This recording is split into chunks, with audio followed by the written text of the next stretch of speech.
When corporate lawyer David Brennan arrives to settle his mother's isolated mountain estate, he expects a quick sale and closure. Instead, he discovers a hidden compartment containing a shocking secret.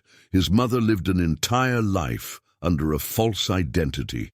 Eleanor Brennan was actually Elena Volkov, a woman in witness protection who testified against a dangerous crime syndicate 50 years ago. Before we jump back in, tell us where you're tuning in from. And if this story touches you, make sure you're subscribed, because tomorrow I've saved something extra special for you. Now, David's search for truth has awakened old enemies who believe Eleanor took something valuable when she disappeared. As danger closes in on the peaceful mountain community, David must decode his mother's past to protect her present. The mountain road twisted like a serpent, each hairpin turn revealing another vista of green-clad peaks shrouded in morning mist. David Brennan gripped the steering wheel of his rental car tighter than necessary, his jaw clenched as the GPS cheerfully announced another 2 miles to his destination. 2 miles, and then he could begin the grim work of dismantling his mother's life. 3 days since the funeral. 3 days since he'd stood in a Chicago funeral home. Eleanor had been cremated per her wishes, no body to transport back from the mountains, and accepted condolences from colleagues who'd never met her. 3 days of fielding calls from his firm about cases that couldn't wait, even for grief. Now he was here, driving to a cabin he'd visited exactly 4 times in 5 years. The guilt sat heavy in his chest, but David pushed it down with practiced efficiency. He'd had reasons for the infrequent visits. Valid reasons. His mother had chosen this isolated existence, had essentially abandoned the comfortable life he could have provided for her. She'd spent her entire modest retirement savings, money he'd tried to supplement, money she'd refused, on a dilapidated cabin at a county tax auction. $10,000 for a structure that probably needed $50,000 in repairs. His practical son, she'd called him, with something that might have been pride or might have been disappointment. David had never been sure which. The GPS announced his arrival. David pulled onto a dirt path that barely qualified as a driveway, branches scraping his car's sides. The cabin appeared through the trees like something from a fairy tale, if fairy tales featured peeling paint and sagging porches. He sat for a moment after cutting the engine, staring at the structure his mother had called home. Morning light filtered through the canopy, dappling the weathered wood. Wildflowers, he didn't know their names, grew in chaotic profusion around the foundation. A wind chime made of old silverware tinkled on the porch. It looked like her. That was the problem. It looked exactly like the woman who'd raised him. Artistic, impractical, content with too little. David gathered his briefcase and stepped out into air that smelled of pine and earth. He'd barely reached the porch steps when a voice stopped him cold. "You're late." A woman stood in the shadow of the cabin's side, arms crossed over a plaid work shirt. She was perhaps 40, with prematurely grey hair pulled back in a practical bun, and eyes that assessed him with open disapproval. Ruby McAllister.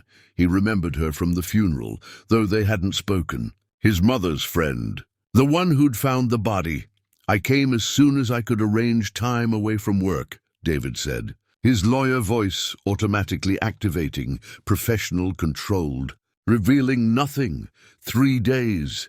Ruby's tone could have etched glass. "Your mother's been gone 3 days, and you came as soon as you could. I had obligations. She had obligations too. To her patients, back when she was nursing. To this community. To you. Your whole damn life." Ruby moved into the light, and David saw grief carved into her features, raw and fresh. But she always made time. Funny how that works. David felt his carefully maintained composure crack. "You don't know anything about my relationship with my mother. I know she talked about you constantly. I know she lit up when you called. All those times you called, which I could count on one hand most years. I know she made excuses for you. David's busy. David has important work. David's building a career." Ruby's voice broke slightly. "I know she died alone because her son couldn't be bothered to visit more than twice a year." The words hit like physical blows. David opened his mouth to respond, to defend himself, but Ruby was already moving past him toward a battered pickup truck. "Keys are under the mat. I cleaned out the perishables from the fridge. Anything you don't want, the community will take." We actually valued her. She paused at her truck door. "And David, she loved you more than anything in this world. I hope someday that keeps you warm at night, because it's all you're getting from her now." The truck's engine roared to life, and Ruby was gone, leaving David standing alone in his mother's wildflower garden. Her words echoing in the mountain silence. He found the key where she'd indicated, beneath a mat that read, "Welcome," in fading letters. The door swung open with a creak that sounded almost accusatory. Inside, the cabin was exactly what he'd expected, and somehow completely foreign. One main room served as kitchen, living area, and studio. Canvases lined the walls, watercolors of mountain flowers, oils of sunrise over peaks, sketches of local birds. An ancient wood stove sat in the corner. The furniture was sparse but carefully chosen, each piece worn but clean. Dried herbs hung from the ceiling beams, filling the air with sage and lavender. Books crowded every available surface, field guides to Appalachian flora, poetry collections, art instruction manuals, a well-thumbed copy of Gift from the Sea. A reading chair sat by the window, positioned to catch the morning light, a pair of reading glasses resting on the arm. Waiting for someone who would never return, David set down his briefcase and forced himself to breathe. This was just a task, an estate to settle. He was good at tasks. He began systematically, the way he'd approach any project. Kitchen first, dishes, pots, one set of silverware. She'd lived simply, almost monastically. In the bedroom, he found clothes that probably dated back a decade, worn but meticulously mended. A jewelry box contained nothing valuable, just costume pieces and a locket with his baby picture inside. By afternoon, David had compiled a mental inventory. The cabin would need significant work to sell. New roof, foundation repairs, electrical updating. He should probably list it as is, let someone else deal with the renovation. The furnishings might fetch a few hundred at an estate sale. The paintings, though, he paused in front of a watercolor of trillium flowers. It was genuinely beautiful. Had his mother been this talented? Had he ever really looked at her work? The floorboards groaned as he moved through the room, and David noticed a section that sounded different, hollow. He knelt, examining the wood more closely. Water damage had warped several boards near the wall. They'd need replacing before he could sell. He retrieved a crowbar from his rental car and began carefully prying up the damaged planks, already calculating repair costs. The first board came up easily, revealing dirt and insulation. The second exposed more of the same. But the third, David stopped breathing. Beneath the floorboard was a metal box about the size of a shoebox, its surface dusty but intact. With trembling hands, he lifted it free and carried it to the kitchen table. The box wasn't locked. Inside, wrapped in plastic to protect against moisture, were items that made no sense. A passport bearing his mother's photograph, but with the name Elena Volkov. Birth date correct, but the issue date was 1974, 50 years ago. A social security card. Also reading Elena Volkov. A driver's license from New York State, expired 1974, Elena Volkov. His mother's face, but younger, with darker hair. Photographs, his mother as a young woman holding an infant, him standing beside a handsome man with dark eyes and a charming smile. Another photo of the same man alone, leaning against a car, confident and alive. On the back of the first photo, in his mother's handwriting, Brooklyn, 1979. But his mother had always said they'd lived in Ohio when he was born. That his father, a leather journal, its pages covered in what looked like code. Numbers, letters in clusters, occasional words in what might be Russian, a hand-drawn map on aging paper, marked with symbols and notations in the same coded style. And cash. $50,000 in $100 bills, wrapped in rubber bands that had begun to deteriorate. David's phone rang, making him jump. His ex-wife's lawyer, the screen announced. He declined the call, his hands shaking. Who was Elena Volkov? A knock at the door made him nearly drop the passport. Through the window, he saw Ruby's truck had returned. She stood on the porch, holding a covered dish, her earlier hostility replaced by something that might have been concern.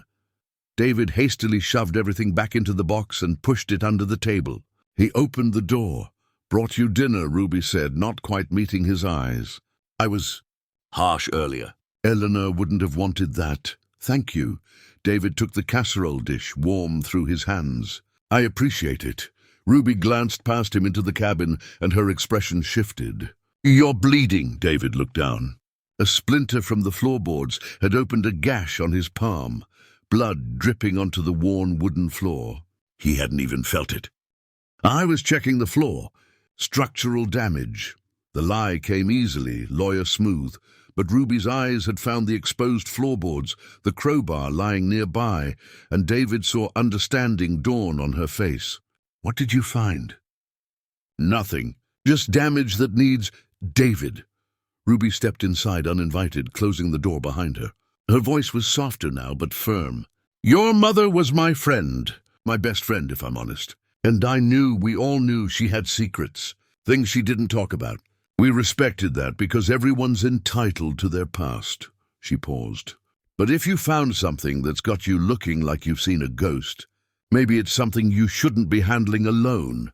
David wanted to tell her to leave, to mind her own business, to let him deal with his mother's estate in peace. But the words wouldn't come. Instead, he found himself pulling out a chair at the kitchen table and retrieving the metal box. "My mother," he said slowly, "apparently wasn't who she said she was." Ruby sat down across from him as he opened the box and spread the contents across the table. She picked up the passport, studied the photos, examined the journal. Her face grew pale. "Elena Volkov," she whispered. "Not Eleanor Brennan." "I don't understand any of this." David heard his own voice crack. "I don't know who my mother was. I don't know if anything she told me was true. I don't—" He stopped, pressing his fists against his eyes. Ruby was quiet for a long moment. When she spoke, her voice was gentle. "You know she loved you." "That's true. Everything else," she gestured to the documents, "that's just details of how she kept you safe." "Safe from what?" "I don't know. But people don't hide $50,000 and fake identities unless they're running from something." Ruby stood, moving to the window. "How long are you staying?" "I was planning to head back tomorrow." "Get the cabin listed, handle everything remotely. But now—" David looked at the passport, at his mother's young face staring back at him from beneath a name he'd never heard. Elena Volkov. Who was she? What had she been running from? And why had she never in 45 years told him the truth? "Now," he said, "I'm staying until I understand who my mother really was." Outside, the sun was setting behind the mountains, casting long shadows across Pinewood Hollow. In the growing darkness, neither David nor Ruby noticed the figure watching the cabin from the tree line or the camera that captured David's face through the window. They didn't see the black sedan parked on the main road, its occupant making a phone call to report that Eleanor Brennan's son had arrived. They didn't know that questions asked in the mountains echo far beyond the hollows, and that some secrets once disturbed wake dangers that have slept for decades. But they would learn. Soon enough, they would all learn. David's eyes burned from lack of sleep. He'd spent the entire night at his mother's kitchen table, the hidden documents spread before him like evidence at a crime scene. Which, he supposed they were. The leather journal mocked him with its coded entries, clusters of numbers, substituted letters, fragments that might be Russian. His legal training had taught him pattern recognition, document analysis, how to construct narratives from fragmentary evidence. But this cipher seemed designed by someone who understood exactly how investigators thought. At dawn, he gave up. The cabin felt suffocating, thick with questions and his mother's absence. He needed air. He needed answers. He needed to understand who Eleanor Brennan or Elena Volkov had really been. Ruby's general store sat at the hollow's center, a weathered building that served as grocery, post office, and community hub. David had barely noticed it on his previous visits, just another piece of the rustic life he'd never understood his mother choosing. Now, pushing through the door at 6:30 a.m., he saw it differently. This was where his mother had lived, really lived, in ways he'd never witnessed. The store was already occupied. 3 older men sat around a wood stove, despite the mild morning, coffee cups in hand. Ruby stood behind the counter, her graying hair pulled back in a practical bun. And her Uncle Junior, the jovial man who'd helped carry casserole dishes after the funeral, was restocking shelves. "Early for a city boy," Ruby said, her tone neutral but not quite warm. "Coffee's fresh. Please." David approached the counter, unsure how to begin. "I was hoping. People here knew my mother better than I did. I thought maybe." The admission hung in the air. Ruby's expression softened fractionally. She poured coffee into a chipped mug, slid it across. "Eleanor was special. Everybody here loved her. Tell me about her." The words came out more desperate than David intended. "Please, what was she like here?" Junior abandoned his stocking, moving closer. "Your mama was sunshine, son. Every Saturday she'd come down from that cabin with paintings, wildflowers mostly. Sold 'em for almost nothing. Said she just wanted folks to have beauty in their homes." One of the men by the stove spoke up, his voice rough with age and cigarettes. "She helped my wife when the cancer came. Brought herbal teas, sat with her for hours. Wouldn't take a dime. Fixed my granddaughter's asthma with some concoction," another added. "Doctors couldn't do nothing, but Eleanor knew plants like they were old friends." David listened, each story a small knife wound. These strangers had received his mother's kindness, her time, her gifts, things he'd been too busy, too distant, too convinced of his own importance to accept. "She ever talk about her past?" David asked carefully, wrapping both hands around the warm mug. "Before she came here?" The room went quiet. Ruby's eyes narrowed slightly. "Why? I realized I don't know much about her early life. She never spoke about it." Junior exchanged glances with Ruby, some unspoken communication passing between them. "Your mama was entitled to her privacy," he said slowly. "Folks come to the mountains for all kinds of reasons. We don't pry. Everyone's got a right to start over," Ruby added, her tone firm. "Eleanor never spoke of her past, and we respected that. But Junior was studying David now, with an intensity that belied his usual jovial demeanor. "Though I'll tell you something strange if you're asking. Your mama always paid cash, every single time. Never used a credit card, never wrote a check. And once—" He paused, scratching his weathered jaw. "Must have been 3 years back. A black sedan came through town. Fancy car, tinted windows. Just drove through slow, didn't stop. Your mama, she saw it from the store window and went white as a sheet. Dropped the jar of honey she was holding, shattered everywhere. Took her 10 minutes to stop shaking." David's pulse quickened. "What happened with the car?" "Nothing. It drove on through. Probably just tourists lost on the mountain roads. But Eleanor, she left right after. Didn't even buy what she came for. Didn't see her in town for near a week after that." "Junior," Ruby said, a warning in her voice. "The boy's asking, Ruby, and Eleanor's gone now. Maybe he's got a right to know his mama had fears, same as anybody."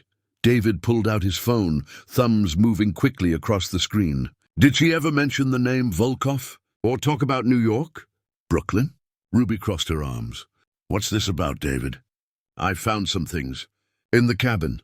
Documents with my mother's picture, but—" He stopped, uncertain how much to reveal. "A different name." The store went very quiet. Even the men by the stove had stopped their murmured conversation. Junior's expression turned serious, all trace of his usual humor vanishing. "What kind of documents?" David's search results had loaded.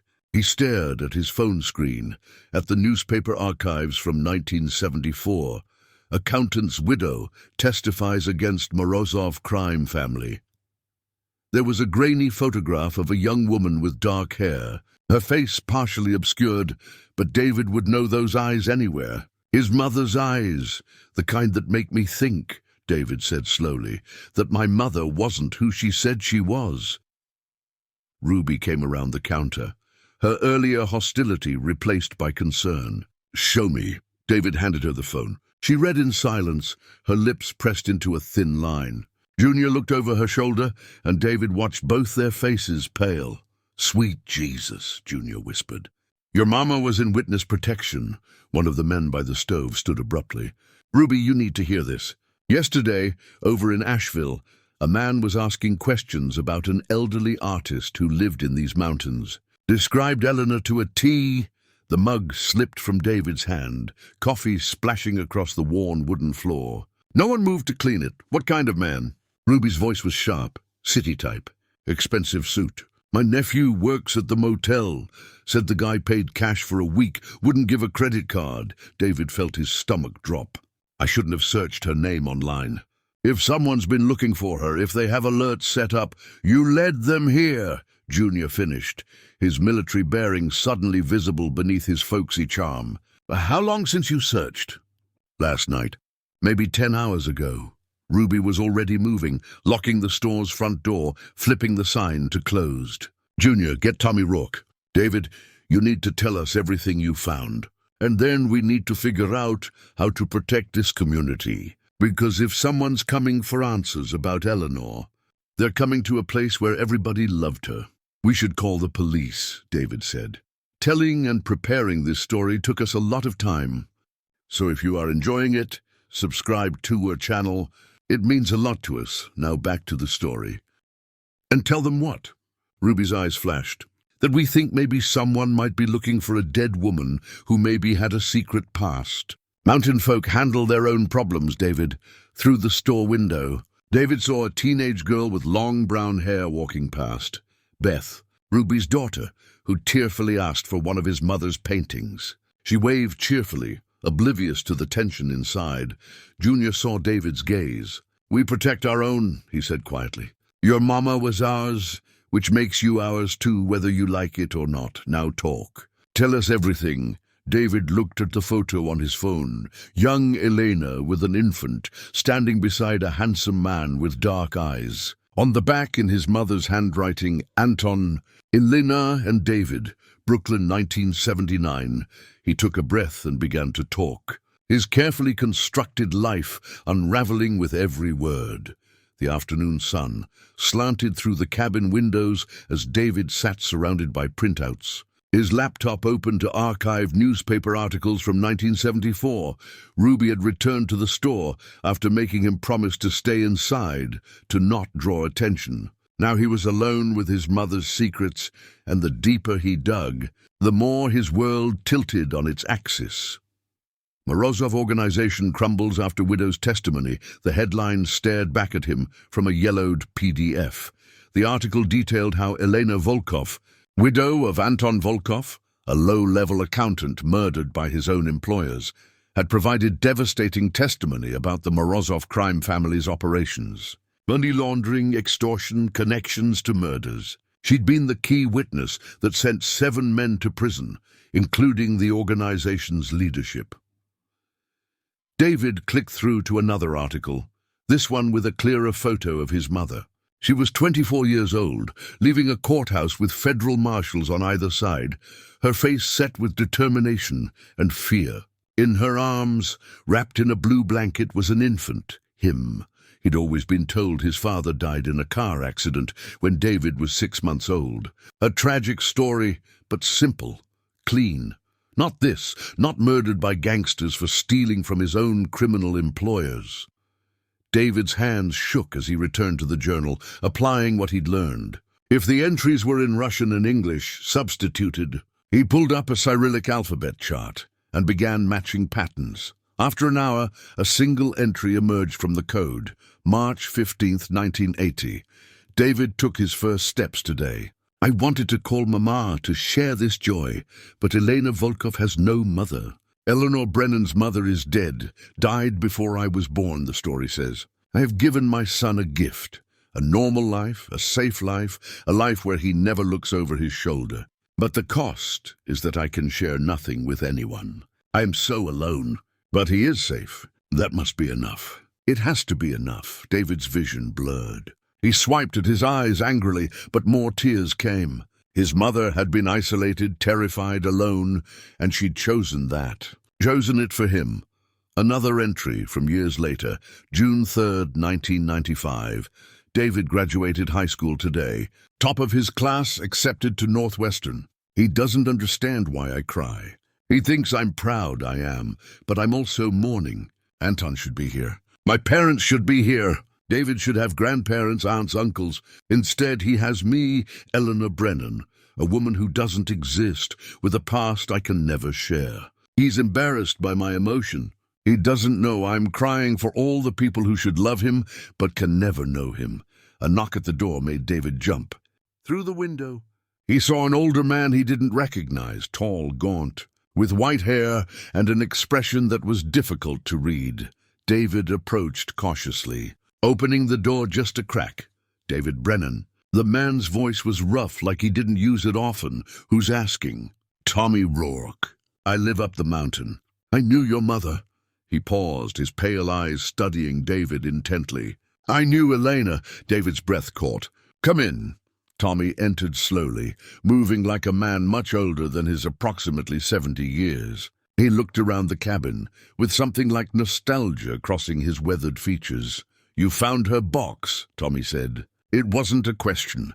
How do you know about that? Because I'm the one who helped her build the compartment 30 years ago. Tommy sank into Eleanor's reading chair. I was her handler, FBI. I relocated her and you in 1974, kept tabs on you both for years. When I retired, I came to these mountains by pure chance. Ran into Eleanor at Ruby's store about 15 years back. She recognized me immediately. Asked me to keep her secret. David felt like the floor was tilting. You knew. All this time, you knew what she was running from, and you never... She made me promise. Tommy's voice was firm. Elena Volkov testified with incredible courage, saved lives by putting away those men. She earned the right to peace, to privacy, to a life without fear. I honored that. Someone's looking for her. Someone's been asking questions in Asheville. Tommy's expression darkened. I know. That's why I'm here. He leaned forward, his intensity almost frightening. Your mother didn't just testify, David. She took something. A ledger, physical, old-fashioned, handwritten. It contained account numbers, transaction records, names of everyone in the Morozov organization and their associates. The FBI never recovered it. We assumed she destroyed it like we told her to, but she didn't. Elena was smart. She knew that ledger was her insurance policy. If they ever found her, if they ever came for her, she could threaten to release it. She could still hurt them. Tommy's pale eyes held David's. That map you found, that's not just a map. It's directions to where she hid it. David stood abruptly, pacing. This is insane. My mother was a nurse. She painted flowers. She made herbal tea. She wasn't some kind of... She was brave, Tommy interrupted. Braver than anyone I ever worked with. She testified knowing it made her a target for life. She raised you alone in constant fear, never letting you see it. She gave up her identity, her family, her entire past to keep you safe. He coughed, a rattling sound that spoke of illness. I'm dying, David. Cancer. I've got maybe 6 months. I came here today because I need to help you survive what your mother's courage started. Those men she testified against? They're old now or dead, but the organization adapted, evolved, and someone still wants that ledger. Why? It's 50 years old. What good is it now? Because crime families are like icebergs. What you see is just the surface. That ledger doesn't just show the old operations. It shows the foundation, the legitimate businesses they built their empire on, the connections they made. Names in that book could still destroy careers, expose current operations, topple a network that spent decades appearing legitimate. Tommy stood, unsteady. Your mother spent her life protecting you.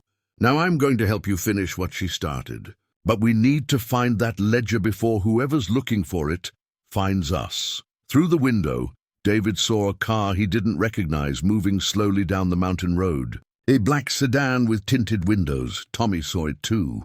His face went pale. We need to leave, now.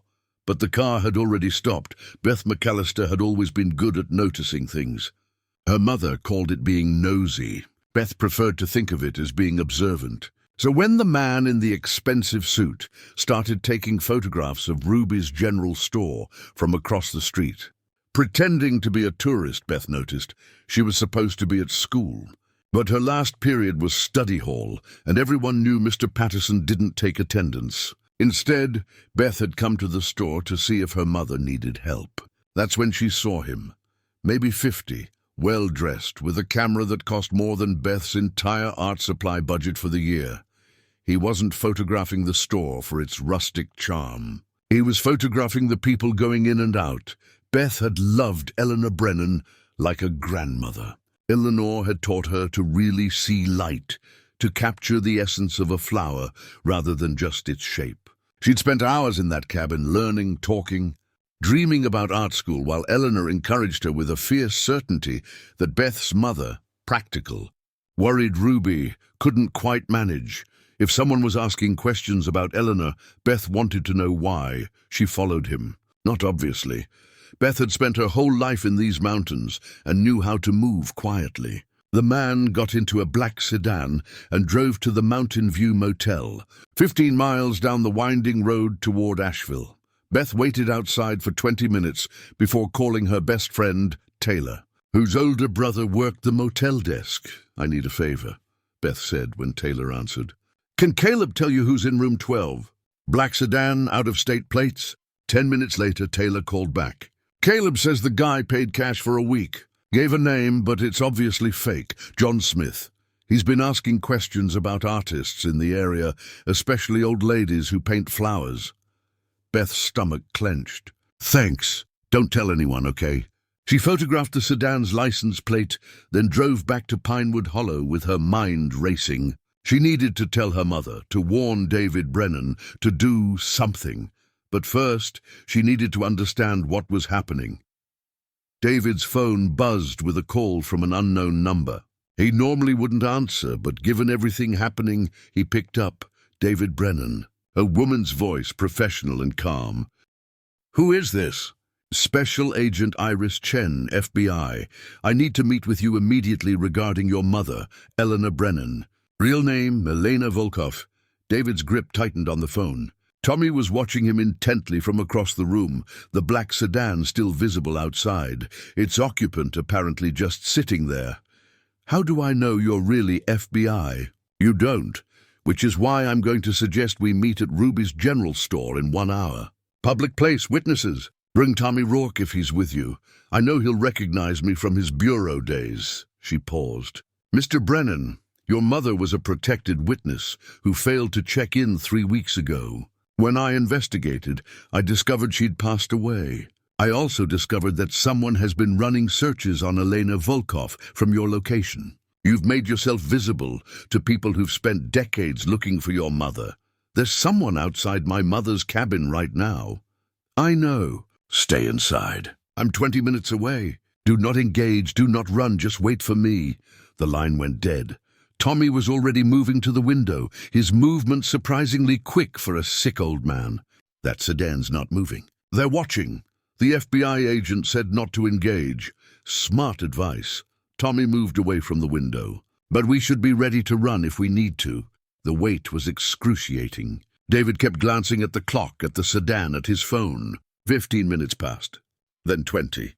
Finally, he saw another car approach. A dark SUV that pulled up decisively behind the sedan. A woman emerged from the SUV, Asian, maybe late 30s, wearing a dark blazer and projecting authority.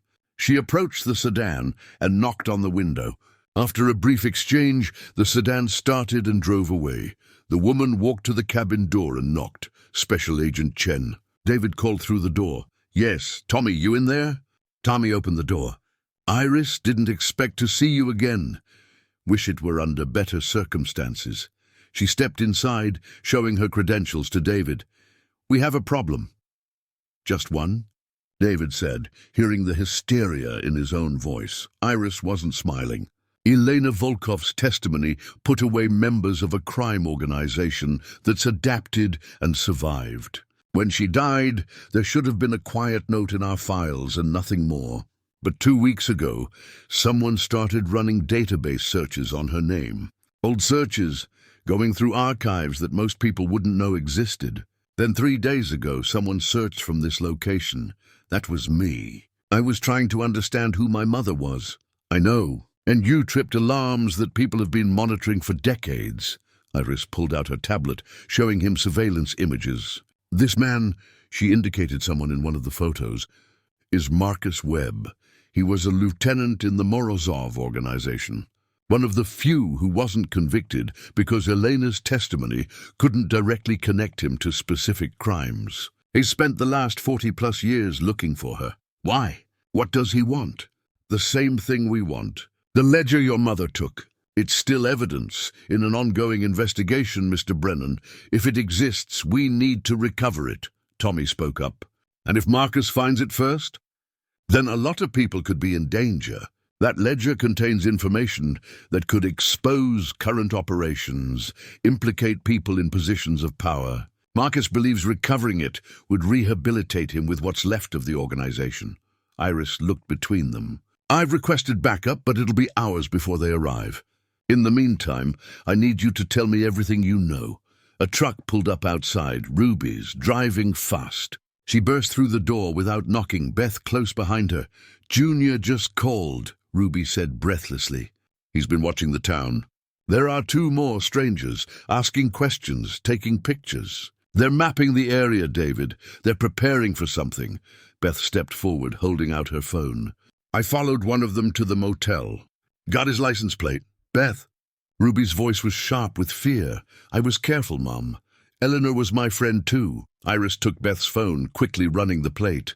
Her expression grew grim. Rental car, paid for with a Shell Corporation credit card. Same one Marcus Webb used. How many are there? Tommy asked. At least 3 that we've identified. Iris looked at David. Your mother spent her life running. Now we need to figure out what she was protecting. Find it before they do, and decide whether to destroy it or use it. But first, we need to make sure everyone in this community stays safe. Junior arrived minutes later, slightly out of breath. Saw one of them poking around the old McGregor place. When he saw me watching, he left quick. The cabin felt too small, too many people crowded into Eleanor's quiet space. But as David looked around, at Ruby's fierce protectiveness, at Beth's determined courage, at Junior's military readiness, at Tommy's guilty determination, at Iris's professional competence, he realized something his mother had known. Safety wasn't about hiding alone. It was about trusting others to stand with you. The map, David said suddenly. My mother's map. It has symbols that match her paintings. Each painting corresponds to a location. Then we start there, Iris said. We find the ledger before Marcus does. Through the window, the afternoon sun was setting over Pinewood Hollow, casting long shadows across the mountains. Somewhere in those shadows, Marcus Webb was planning his next move. And somewhere in those mountains, a 50-year-old secret waited to be discovered. Tommy Rourke insisted on a private conversation before they began searching. David and Iris walked to the creek behind the cabin, out of earshot of the others. There are things about Elena's testimony I never told anyone, Tommy began, his voice rough. Not because I was hiding them, but because I was ashamed. Ashamed of what? Iris asked gently. Of how we handled her. Of what we asked her to do. Tommy sat heavily on a fallen log, looking every one of his 70 years. Elena Volkov came to us terrified, with a 6-month-old baby, saying her husband had been murdered and she had evidence that could dismantle a major crime organization. We should have protected her better. Instead, we pushed her to testify in open court, made her a visible target. Standard procedure for the time, Iris said. Standard procedure was wrong. Tommy's voice cracked. She smuggled out that ledger from Anton's office, a physical book he'd kept of every transaction, every name, every account. It was gold for us. But Eleanor was smart. She knew the moment she handed it over, she lost her leverage. So she testified about what was in it, gave us enough to get convictions, but never gave us the actual book. David felt sick. You're saying the FBI knew she kept it? I knew, my supervisor knew. We argued about it for months. He wanted to force her to hand it over. They argued that it was her life insurance, that she'd earned the right to protect herself. Tommy looked up at David with haunted eyes. I won that argument. I convinced them to let her keep it, to relocate her and you and let her start over. I thought I was helping her. You were, David said, though he wasn't entirely sure he believed it. Was I? Because 40 years later she's dead, and her son is in danger because of a decision I made. Tommy coughed, that rattling sound again. When I retired and coincidentally ended up here, when I recognized Eleanor in Ruby's store, I almost told her I was here. But she looked happy, David. For the first time since I'd known her, she looked genuinely at peace. So I kept my distance, watched from afar, and told myself I was respecting her wishes. But you weren't just respecting her wishes, Iris said slowly. You were protecting your own guilt. Tommy didn't deny it. Every time I saw her in town, I remembered that I was the one who convinced her to keep that ledger. I was the one who relocated her instead of setting her up somewhere safer. I was the one who told her it was okay to lie to you, David, that you'd be better off not knowing. He looked at David directly. Your mother wanted to tell you the truth when you turned 18. I talked her out of it. David felt like he'd been punched. What?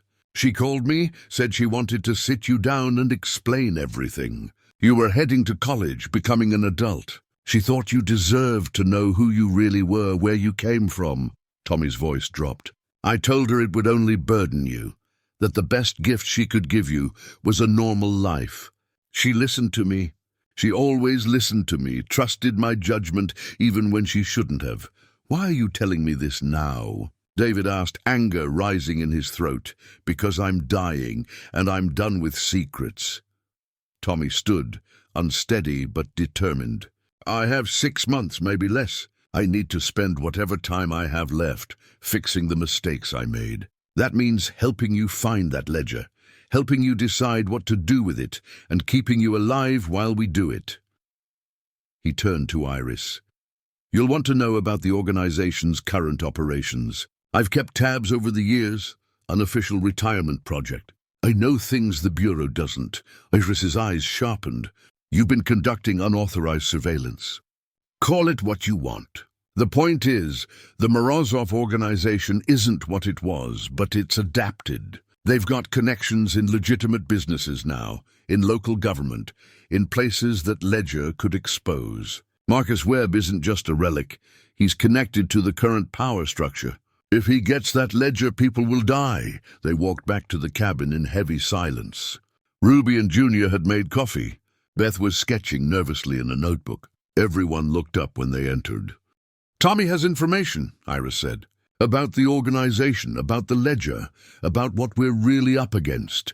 For the next hour, Tommy laid it out. The Morozov organization's evolution from street-level crime to semi-legitimate business fronts. The money laundering operations that now ran through car dealerships and construction companies. The political connections that provided protection. The fact that Elena's original testimony had taken down the visible leadership but left the infrastructure intact. That ledger doesn't just show what the organization was, Tommy explained. It shows the foundation they built everything else on. Account numbers that are still active, property purchases that created their current holdings, names of people who helped them transition from criminal enterprise to legitimate business. How do you know the accounts are still active? David asked. Because I've been watching money move for 40 years, Tommy said simply. The account numbers Elena memorized and testified about? I've tracked them. They evolved, sure. Money got moved around, but the basic structure held. That ledger is a roadmap to everything. Junior whistled low. No wonder they're still looking for it. Eleanor knew, Ruby said quietly. Everyone turned to look at her. She never said anything specific, but sometimes she'd watch the news and I'd see her face change. When there'd be stories about corruption, about organized crime, about politicians with shady connections. She knew the world she'd left behind was still out there. Beth looked up from her sketchbook. She told me once that the most important thing an artist could do was bear witness. I thought she meant witness beauty, capture it before it faded. But maybe she meant something else? She meant both, David said, understanding his mother a little better.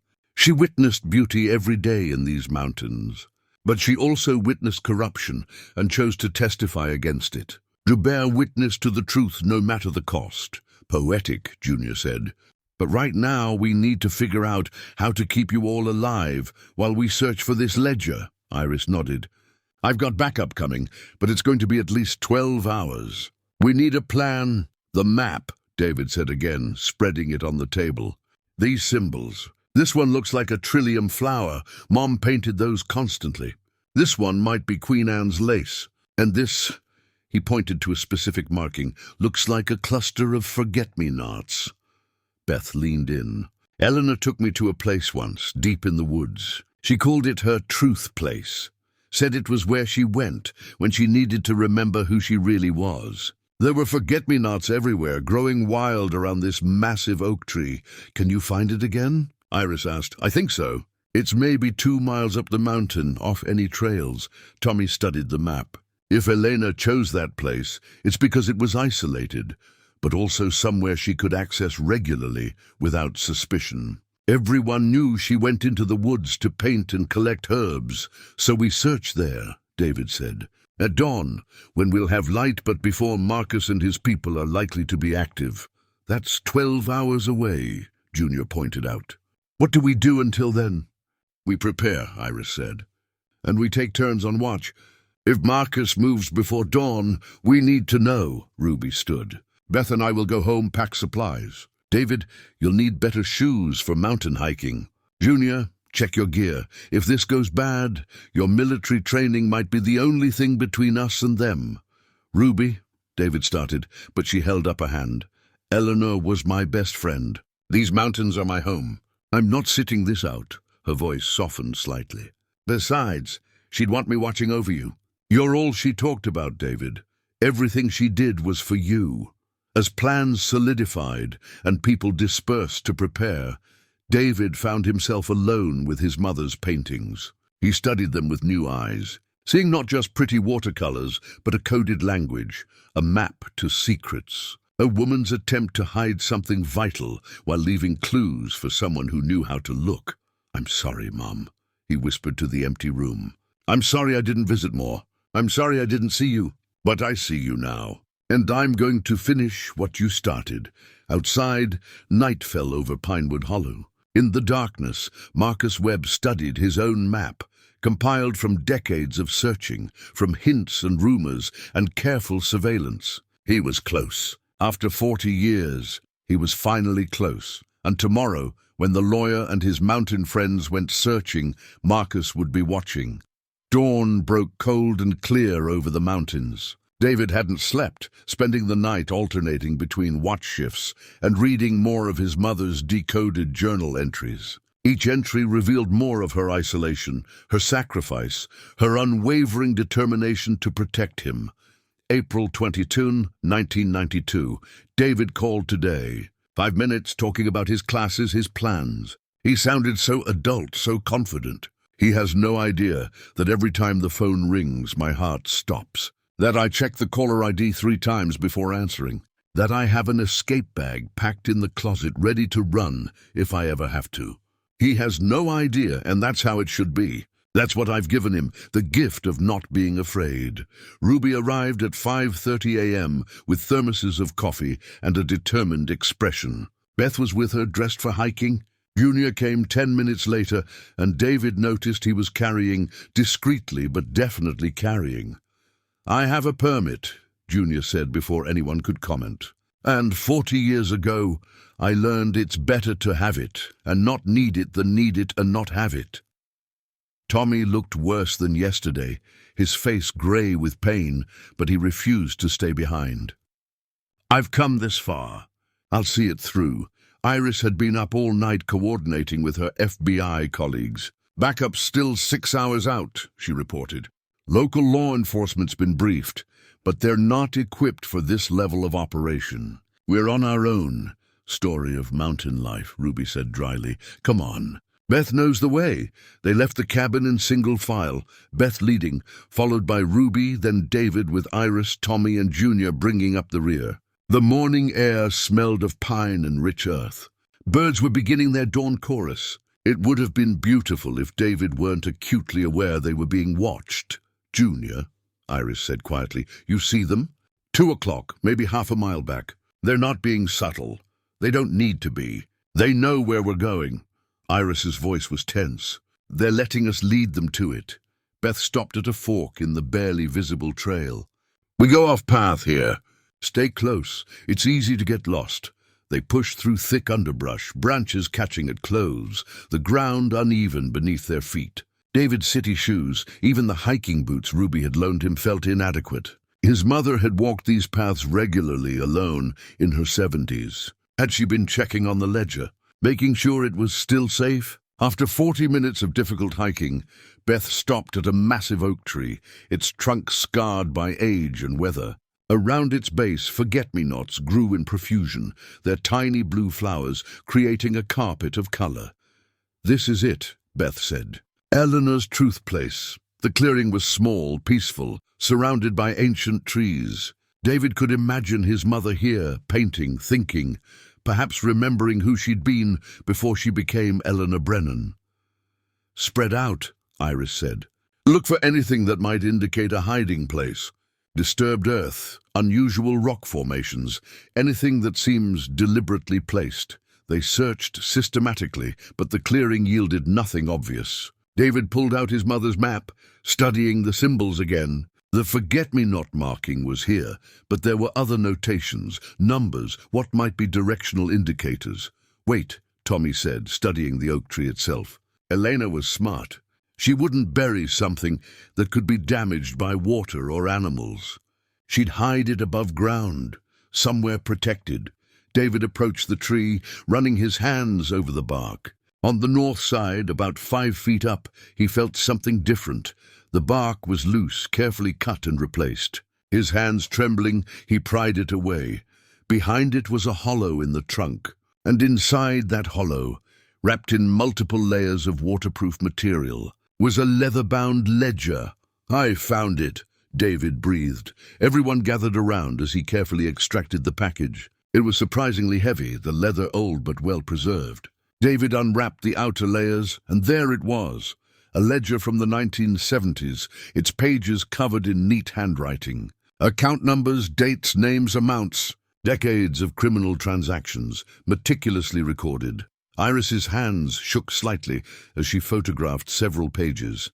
This is extraordinary. We could prosecute cases that have been cold for decades. These connections, some of these names are people currently in office, running legitimate businesses, which is exactly why Marcus wants it," Tommy said. A voice from the edge of the clearing made them all freeze. "Thank you for doing the difficult work." Marcus Webb stepped into view, a handgun held casually but competently in his right hand. He was older than David expected. Late 60s, distinguished-looking, with silver hair and eyes that held decades of patience. "I've been searching for that ledger for 40 years. Your mother was remarkably clever, Elena's son." 2 other men emerged from the trees, also armed. Junior's hand moved toward his own weapon, but Marcus shook his head. "Please don't. I'd prefer this remains civilized." He kept his gun trained on the group, but didn't approach. "I know there's an FBI agent among you. I know backup is coming. I know this is, from your perspective, a lost cause. But from my perspective, I've spent my entire adult life looking for that book. I'm not leaving without it." "You'll never make it out of these mountains," Iris said, her voice steady despite the gun pointed at her. "We have every road blocked, every official road," Marcus interrupted.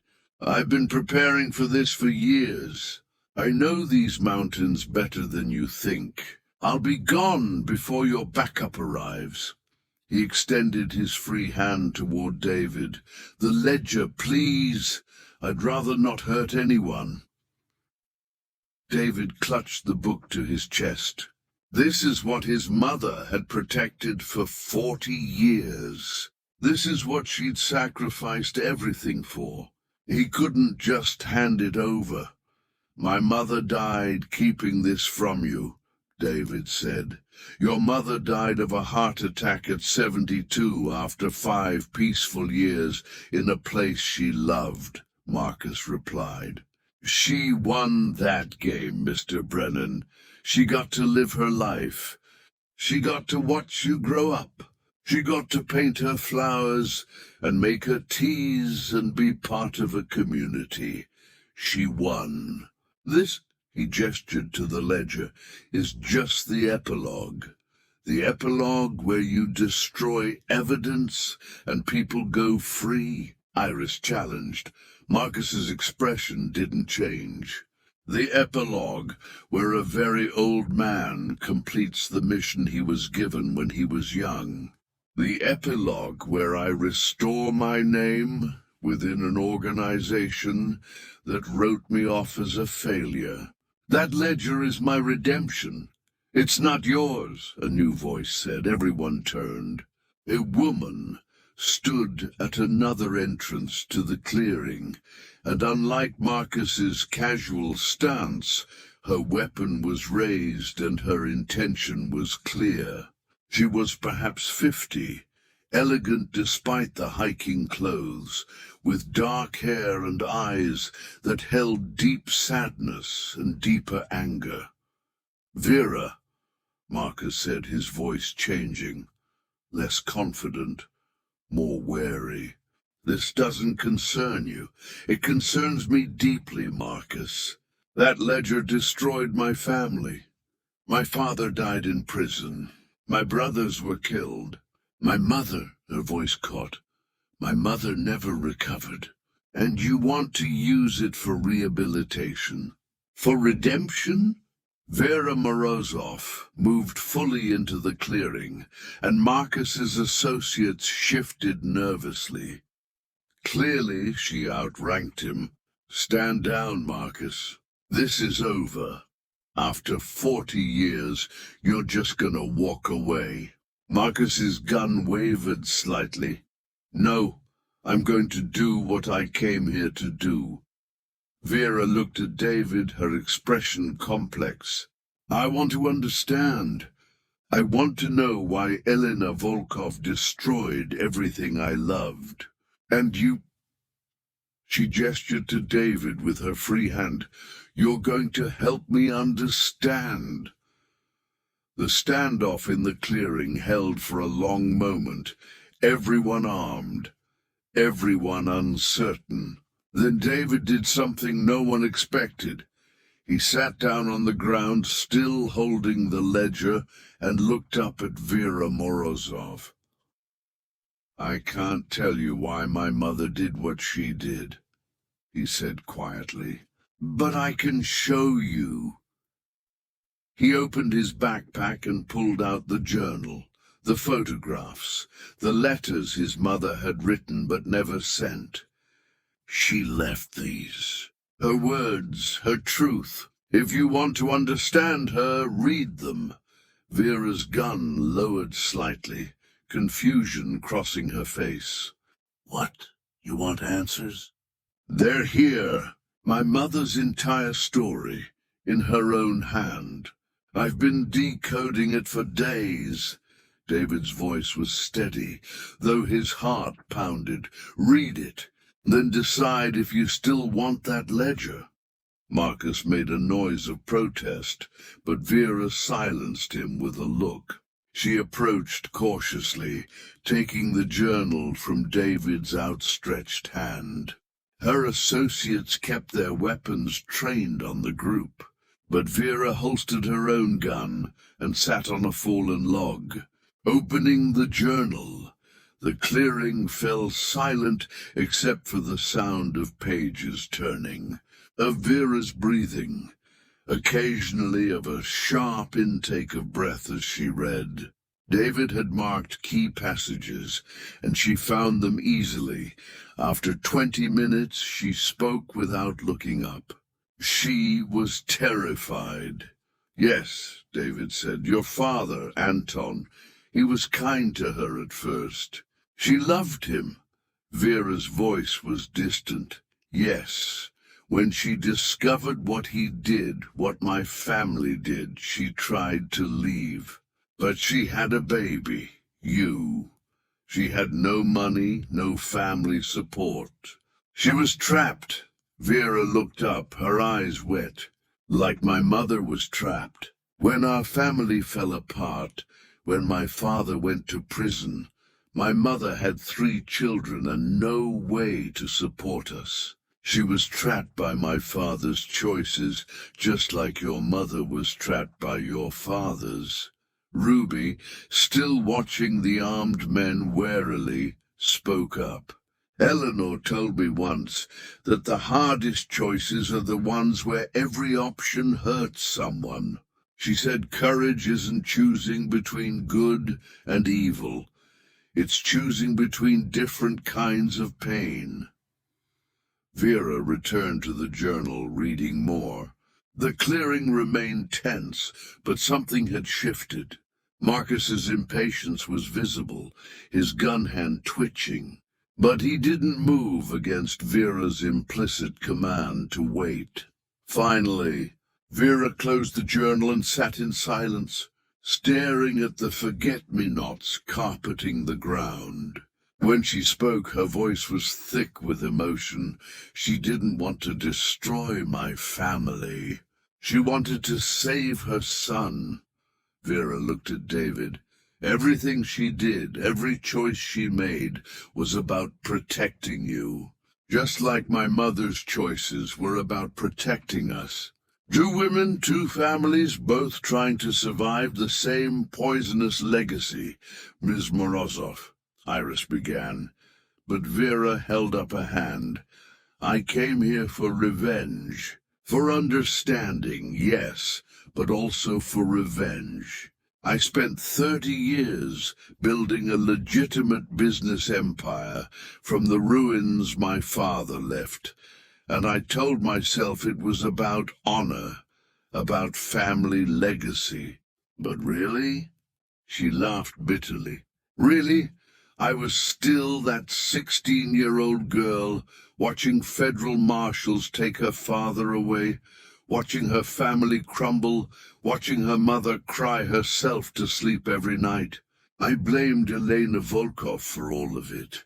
My mother blamed herself too, David said softly. Every entry in that journal carries guilt. She knew other people suffered because of her testimony. She knew families were destroyed. But she also knew that letting it continue would mean more suffering, more destruction. She chose the lesser evil. Vera stood, walked to David, and handed back the journal. Your mother was brave, braver than my father, who chose crime, braver than my brothers, who chose revenge, braver than me, carrying hatred for 30 years. She turned to Marcus. Stand down. We're leaving. Vera, that ledger is evidence of our family's sins, Marcus. Let it go. Let all of it go. We've spent enough decades being poisoned by the past. Marcus's face twisted with frustration. I've given my life to finding this. I've sacrificed everything. You've wasted everything, Vera corrected coldly. 40 years obsessing over a book, over revenge, over rehabilitation, in an organization that's barely holding together. Elena Volkov lived her life. She painted, she made friends, she found peace. You've been chasing ghosts. She looked at Iris. You're FBI. Yes, the ledger is yours. Use it, don't use it, I don't care anymore. My businesses are legitimate now. I've spent decades making sure of that. Vera gestured to her associates. We're leaving, but Marcus didn't lower his weapon. No, Marcus, Vera's voice was steel. I'm ordering you to stand down. You don't give me orders anymore. Marcus's voice shook with decades of compressed rage.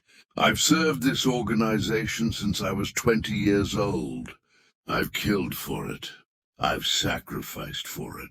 And I've been patient, so patient, waiting for this moment. I'm not walking away empty-handed because you've suddenly grown a conscience. He swung his gun toward Vera, and everything happened at once. Junior, moving with military precision, fired first. His shot caught Marcus in the shoulder, spinning him around. Vera's associates raised their weapons, but Vera herself shouted, "No! Stand down!" Marcus fell, blood spreading across his expensive shirt, his gun falling from nerveless fingers. He looked up at Vera with betrayal and rage. After everything, you still don't understand," Vera said sadly. "This legacy, our family's legacy, Elena's legacy, all of it, it only has power if we keep feeding it. I'm done. I should have been done 30 years ago. Iris was already moving, calling for medical assistance, securing Marcus's weapon. Tommy knelt beside Marcus, and David was struck by the image. Two old men at the end of their respective roads, unbleeding and broken, one dying slowly from disease, both defined by choices made decades ago. "You wasted your life," Tommy said to Marcus, not unkindly. "I wasted mine too, in different ways. We're both fools who couldn't let go." Marcus coughed, pain clear on his face. "The ledger, it was supposed to mean something." "It does mean something," David said, kneeling beside them. "It means my mother was brave enough to do the right thing, even when it cost her everything. It means some people care more about justice than revenge. It means the past doesn't have to control the future." He looked at Marcus with something approaching pity. "You could have had a life, Mr. Webb. You chose this instead." Medical help arrived faster than expected. Junior had called the local volunteer ambulance service when they'd started the hike, just in case. Marcus was loaded onto a stretcher, still conscious, still staring at the ledger in David's hands with longing and regret. Vera lingered as her associates departed. She approached David one final time. "Tell me something. Your mother, Elena, was she happy here?" David thought about the paintings, the garden, the stories Ruby and others had shared. "Yes, I think she finally was." "Good." Vera's smile was sad. "Then she won. She beat all of us, my family, Marcus, the past itself. She won by learning to let go." She touched David's arm briefly. "Learn from her. Don't carry hatred. It's too heavy and life's too short." Then she was gone, walking back into the forest, leaving David standing in his mother's secret garden with a 50-year-old ledger and a lifetime of questions finally answered. The aftermath was bureaucratic chaos mixed with emotional exhaustion. FBI agents swarmed the area once backup arrived.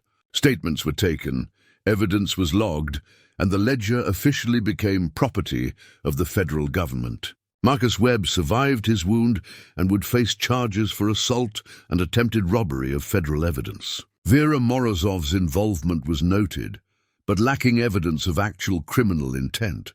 She was released after questioning. David sat in his mother's cabin 3 days later, watching Agent Iris Chen catalogue the last of the documents. The coded journal would go to the FBI's archives. The photographs would be returned to him eventually. The ledger would be used in ongoing investigations. Iris had already mentioned several cases that could be reopened with this evidence. "Your mother's testimony just got a second life," Iris said, carefully packing away papers. "These accounts, these connections, we can trace them forward, see how they evolved. Some of the people named in that ledger are still active, still influential. This could have major ramifications." "She'd be glad," David said quietly.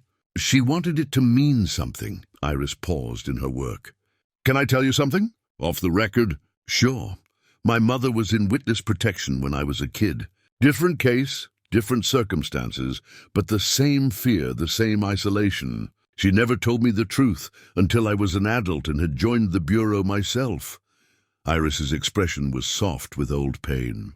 I spent years angry at her for lying, for the childhood of constantly moving, of never having lasting friendships, of always looking over our shoulders. But then I worked my first witness protection case, and I understood. Everything she did was to keep me safe, just like your mother.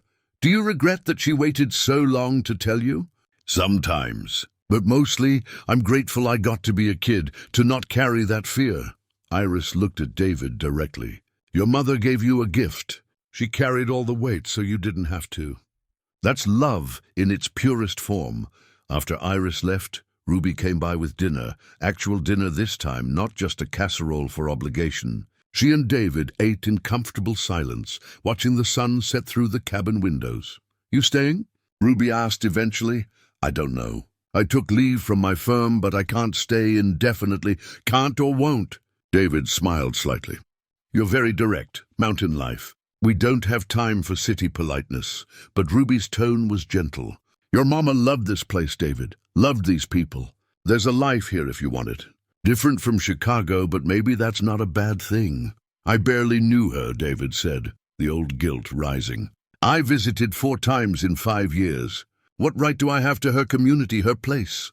The right she wanted you to have. Eleanor talked about you constantly, hoped you'd understand someday why she came here, why she chose this life. Ruby stood, clearing dishes. She didn't want you to feel guilty.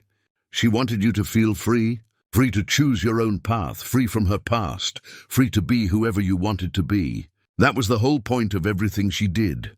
After Ruby left, David walked through the cabin one more time, really looking at it. The paintings weren't just pretty pictures. They were masterful studies of light and form. The herb garden wasn't just a hobby. It represented deep knowledge of Appalachian folk medicine. The simple furniture wasn't poverty. It was intentional minimalism, keeping only what brought joy or served purpose. His mother hadn't been hiding here. She'd been living here. There was a difference. Tommy Rourke died 6 days after the confrontation in the clearing. The stress had accelerated his decline, and he went peacefully in the small cabin he'd called home for 15 years. At his small funeral, attended mostly by mountain folks who'd known him as a quiet neighbor, David spoke briefly about Tommy's courage in finally telling the truth. In helping protect Elena's son, the way he'd failed to protect Elena herself. He made mistakes, David said to the gathered mourners. We all do. But he spent his final days trying to make things right. That's all any of us can do, recognize our failures and try to do better. Junior, standing beside Ruby, wiped his eyes unashamedly. Tommy was a good man who made some bad calls, but he came through when it counted. The community held a second memorial, this one for Eleanor, 2 weeks after everything settled. It wasn't a funeral. They'd already had that. This was a celebration of the woman she'd been to them, the artist and healer and friend. The general store overflowed with people, each with a story about how Eleanor had touched their lives. David listened to them all, learning about his mother through the eyes of people who'd actually known her. He heard about the time she'd stayed up all night with a colicky baby, singing Russian lullabies she claimed her own mother had sung. About how she'd taught a disabled veteran to paint as therapy, refusing payment. About her fierce protection of the mountain environment, her knowledge of which plants could be harvested sustainably and which must be left alone. Beth spoke last, her voice trembling but clear. Eleanor told me that art was about bearing witness, about seeing the world clearly and honestly, and then showing others what you saw. She said that every painting was an act of courage. Because you were showing people how you really saw things, not how they expected you to. Beth looked at David. Your mom bore witness to truth when it was dangerous. She bore witness to beauty when she finally found safety. She taught me that both kinds of seeing matter. When the speeches ended, Ruby unveiled a surprise, The community had pooled money to establish a small art center in the old fire station building, dedicated to Eleanor Brennan. It would offer free art classes to local children, with Beth as the primary instructor once she finished school. "Your mama changed this place," Ruby said to David. "Made it better, more beautiful, more caring. We want to keep that going." David found himself crying, not the controlled, brief tears of his mother's funeral, but deep, shaking sobs that he'd been holding back for weeks. Ruby held him while he wept. This woman who'd loved his mother, who was teaching him how to grieve honestly. "She was so much more than I knew," David gasped out. "She was. But she was also exactly what you knew, your mother who loved you more than anything." Ruby's voice was firm. "Don't make this about guilt, David. She didn't want that. Honor her by living well. That's what she'd want." Later, after everyone had left and David stood alone in the cabin, he pulled out one of his mother's unmailed letters, one addressed to him, dated just 6 months before her death. "My dearest David, if you're reading this, I'm gone, and you've found my secrets. I'm sorry for that. I'm sorry you have to learn this way. Sorry I couldn't tell you myself. Sorry for all the lies that kept you safe. But I'm not sorry for the choices I made. I'd make them all again to give you the life you've had, free from fear, free from my past, free to become exactly who you are. You're probably angry. You have every right to be. But please know that every lie I told came from love. Every secret I kept was to protect you.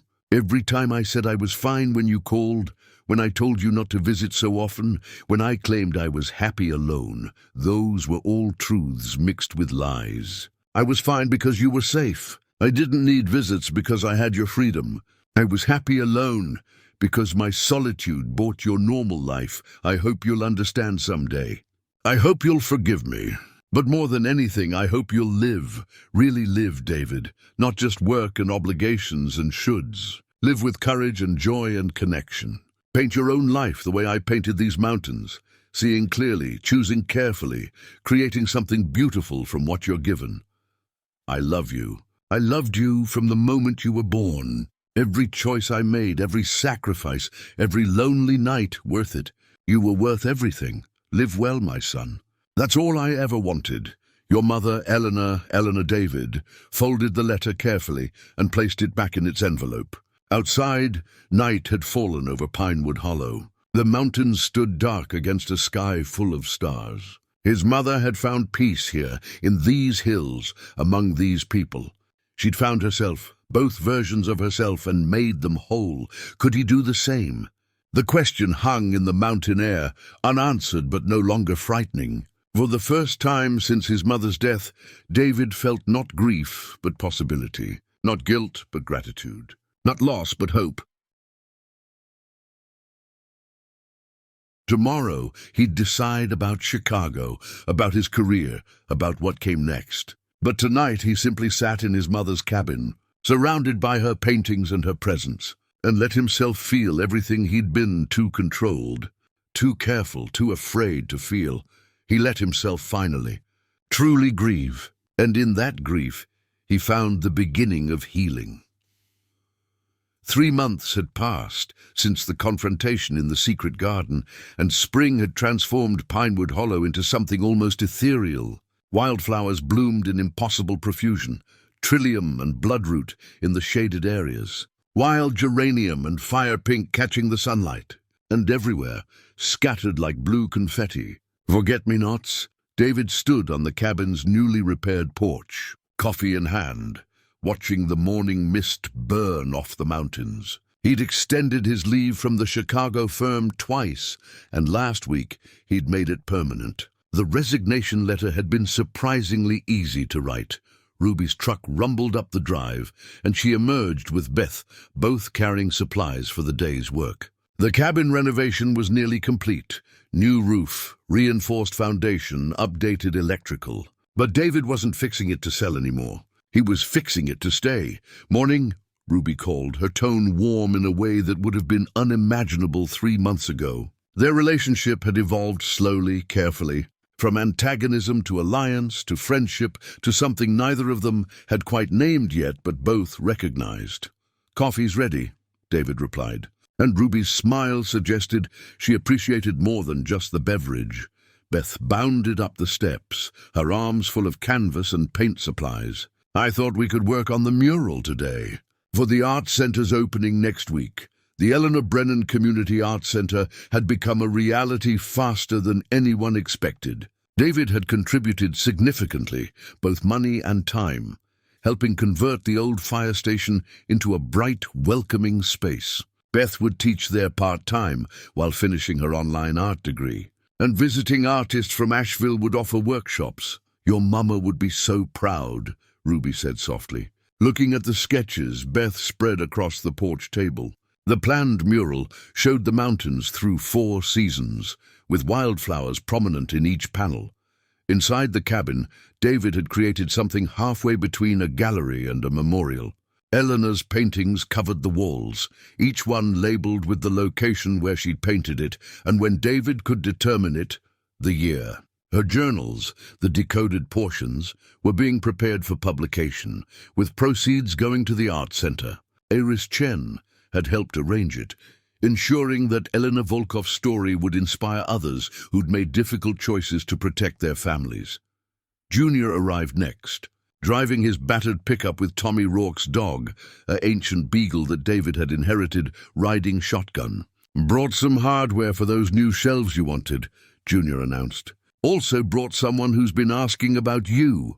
Agent Iris Chen stepped out of the passenger side, looking decidedly un-FBI in jeans and a sweater.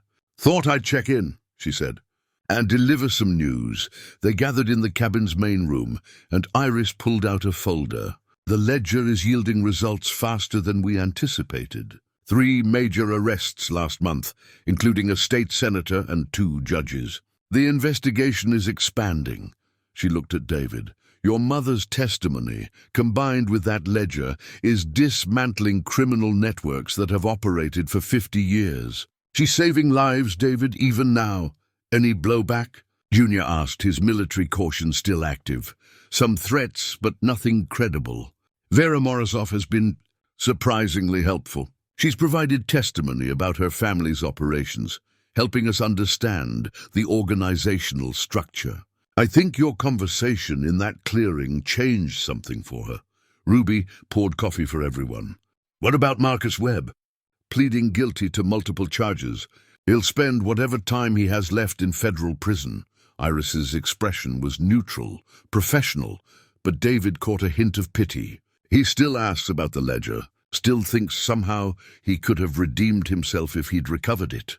Some people never learn to let go." Tommy's voice echoed in David's memory. Beth spoke up, surprising everyone.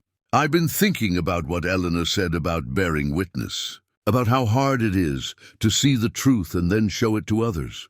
She looked at David. "Your mom did that twice, once when she testified, once when she painted. She showed people the truth about crime and the truth about beauty." Both took courage. The conversation drifted to plans for the Art Center's opening, to Beth's college applications, to the community garden Junior was helping establish near the general store. Normal life, daily concerns, the ordinary rhythms of a small mountain community. This, David realized, was what his mother had died to give him, not just safety, but the possibility of normal, of connection, of belonging. After the others left to work on the Art Center, Ruby lingered. She and David had fallen into a comfortable pattern of spending evenings together. Cooking dinner, talking about everything and nothing, occasionally acknowledging the attraction building between them, but not rushing it. "You sure about staying?" Ruby asked, though she asked this question less frequently now. "Chicago's not that far. You could visit, see if you miss it. I went back last month to close out my apartment," David reminded her. "Couldn't wait to leave. Everything felt hollow, Ruby. The work, the lifestyle, the person I was there. It wasn't really living. It was just existing. And here I feel like I'm finally becoming who I was supposed to be. Who my mother hoped I'd be." David moved to the window, looking out at the mountains. "I'm starting a small practice, estate law, helping people with wills and trusts. Nothing glamorous, but it's needed here. And I can paint in the afternoons, work with Beth at the Art Center. I can be part of something instead of just taking up space. Ruby joined him at the window, their shoulders touching. Eleanor would be happy. Knowing you found your way here, found peace with her choices. I'm not all the way there yet, David admitted. Sometimes I'm still angry she lied. Sometimes I wish I'd had more time to know the real her.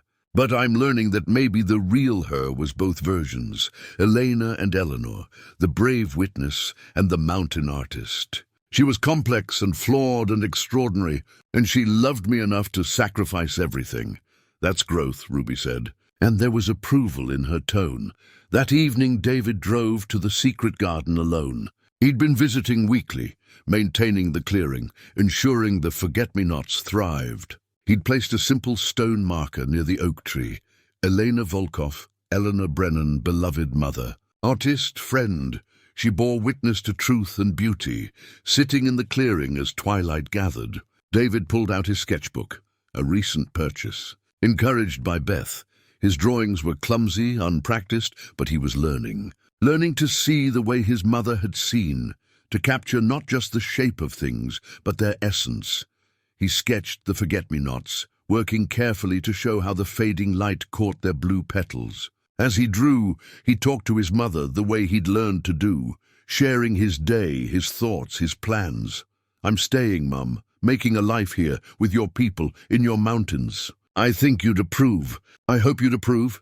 He paused, adding shading to a petal. Ruby says you talked about me constantly. I wish I'd talked about you more, really talked, really listened. But maybe that's the gift. I get to learn about you now through everyone who loved you. I get to discover who you were piece by piece, story by story.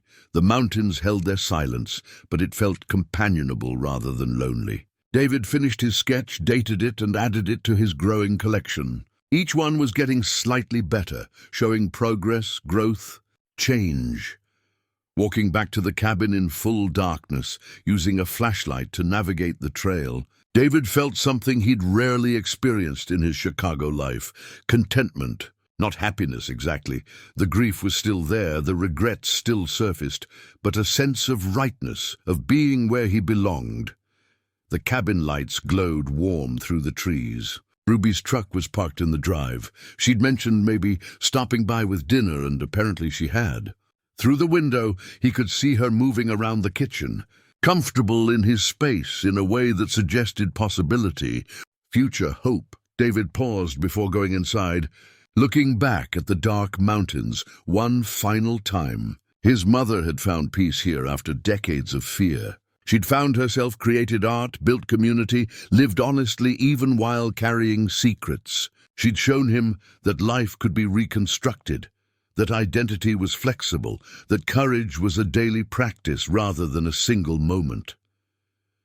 "Thank you, Mom," he whispered to the darkness, "for everything. For the lies that kept me safe. For the truth you left behind. For this place, these people, this chance to start over." The mountains held their silence, but somehow David knew she'd heard him, and approved. 6 months after that spring morning, Pinewood Hollow was preparing for its first annual Eleanor Brennan Memorial Art Festival. The entire town buzzed with activity. Ruby coordinating vendors, Junior building display structures, Beth managing the student art exhibition, and David handling the legal and financial logistics. David stood in the Art Center's main gallery, arranging the final pieces for the retrospective of Eleanor's work. Iris Chen had helped recover paintings Eleanor had sold over the years, tracking down collectors throughout the region. Now they hung together, telling the story of a woman who'd found freedom and beauty after years of fear. She painted the same wildflowers over and over, Beth observed, studying a series of trillium paintings from different years. But they're all different. Different light, different angles, different moods. She was studying them, David said, learning them, making sure she really saw them rather than just looking at them. The festival would open tomorrow, but tonight was a private preview for community members and Eleanor's closest friends. People gathered slowly, mountain folk dressed in their best, Ruby's general store providing refreshments, Junior's folk band setting up in the corner. Ruby found David arranging the final display, his mother's coded journal, now translated, presented alongside the FBI documentation of her testimony. The ledger itself was still federal evidence, but Iris had arranged for high-quality photographs to be included in the exhibition. "You ready for this?" Ruby asked, taking his hand naturally. They'd progressed slowly over the months, but their relationship had solidified into something real and lasting. Ruby had shown David how to live in the mountains, how to read the weather and know the plants and understand the rhythms of rural life. David had brought new perspectives, legal expertise the community needed, and a willingness to invest in Pinewood Hollow's future. "I think so. It feels right sharing her story. Not just the dramatic parts, the testimony and the hiding, but the whole story. How she rebuilt herself, how she found peace." The preview began, and David watched people move through the gallery, reading the wall text, studying the paintings, learning about Elena Volkov and Eleanor Brennan and how they were the same person. Several older women cried, telling their own stories of reinvention, of leaving difficult situations, of building new lives from scratch. When it was time for speeches, David stood before the gathered community. "6 months ago, I came here thinking my mother had wasted her life in isolation. I was wrong about everything. She didn't waste anything. She lived deliberately, courageously, authentically. She created beauty and healed people and built community. She showed me that it's never too late to start over, to choose differently, to become who you're meant to be." Beth spoke next, announcing the scholarship fund in Eleanor's name. David had endowed it substantially, ensuring mountain kids with artistic talent could pursue their dreams. Eleanor told me that art was about bearing witness. She bore witness to her own truth through her paintings, through her life, through her choices. And now we get to bear witness to her. We get to say this woman mattered. Her courage mattered. Her art mattered. Her love mattered. Ruby closed the speeches with characteristic mountain brevity. "Eleanor was my best friend. She taught me that you can carry pain and joy simultaneously, that secrets don't have to define you, and that it's never too late for love. Love of place, love of people, love of life itself. She'd be proud of what we've built here, and she'd tell us all to stop standing around talking and go enjoy the art." Laughter rippled through the crowd, and the formal part of the evening dissolved into conversation, music and connection, everything Eleanor had valued. Later, after most people had left, David found himself alone in the gallery with Ruby, Junior, Beth, and surprisingly Iris Chen, who'd driven up from Asheville for the preview. To Eleanor, Junior raised his glass of mountain whiskey. "Who saved more lives than she knew, including some of ours." They drank to her memory, sharing favorite stories. Junior told about the time Eleanor had tracked a black bear away from his trailer using nothing but a cooking pot and sheer determination. Iris shared that Elena's testimony had become a teaching case at the FBI Academy, showing how one brave civilian could impact major criminal investigations. Beth described Eleanor's fierce insistence on artistic honesty. "She'd tear up my paintings if I was being lazy or fake, make me start over until I really saw what I was painting." Ruby's story was quieter. She told me once that the hardest part of witness protection wasn't the danger or the isolation. It was not being able to share joy. Every time something good happened, David's graduation, his first job, all those milestones, she couldn't call her mother or her old friends. She carried all her happiness alone. That's why she talked about David so much to us. She needed to share that joy with someone. David felt tears sting his eyes, but he didn't hide them anymore. Mountain life had taught him that grief and joy were partners, that showing emotion was strength rather than weakness. "She gave me everything," he said simply. "I'm only starting to understand how much." The festival the next day was a success beyond anyone's expectations. Hundreds of people came from throughout the region. Art lovers, FBI personnel honoring a brave witness, crime victims finding inspiration in Elena's courage, and mountain folk celebrating one of their own. David gave dozens of interviews, telling his mother's story over and over, watching people's faces as they understood the complexity of her choices. Vera Morozov appeared unexpectedly in the afternoon. dressed simply, accompanied only by a driver. She moved through the gallery quietly, studying each painting, reading each display. When she reached the section about her family's downfall, she stood for a long time in silence. David approached cautiously. "Thank you for coming. I needed to see it, to understand the whole story, not just my family's version." Vera gestured to a painting of mountain laurel in full bloom. She found peace. After everything she went through, everything she suffered, she found actual peace. That's rare. She earned it. She did. Vera turned to David. "I've established a fund separate from yours to help families affected by organized crime. Victims and perpetrators' families both. Elena's story showed me that everyone suffers in these situations. Everyone needs help rebuilding. That's generous. It's overdue. I spent 30 years angry at your mother for destroying my family. But she didn't destroy it. My father destroyed it through his choices. She just refused to be complicit." Vera extended her hand. "Your mother was brave. I hope someday I can be equally brave, brave enough to build something good from terrible foundations."